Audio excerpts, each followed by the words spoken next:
I recognise that there has been a surge of discontent this year, so I am really glad to be here today to talk about that and about any aspects of inspection and accountability that you want to talk to me about.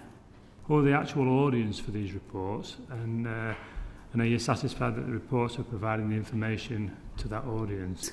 They do summarise the key findings for everybody, but they're designed primarily for parents, and we consulted extensively with parents on designing them, on the length, the depth of information, the presentation, formatting.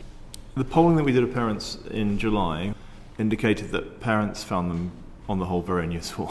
So 36%, as Daniel said earlier on, didn't understand them well.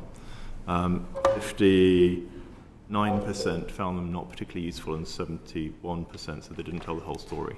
The vast majority of parents don't agree with the current structure. They don't agree with the single word judgment.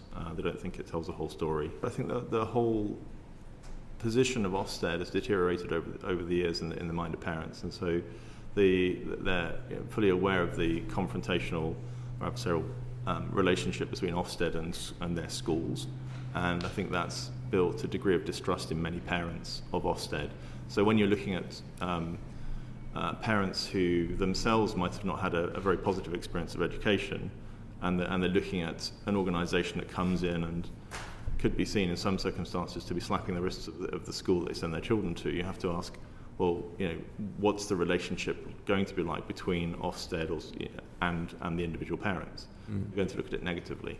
I think there's more about, I think if you look forwards towards what we could do to improve, when the new chief inspector comes in, I think a big piece of this is not just about how you adjust the inspection mechanism, but actually how you adjust the view of parents of Ofsted itself and the relationship.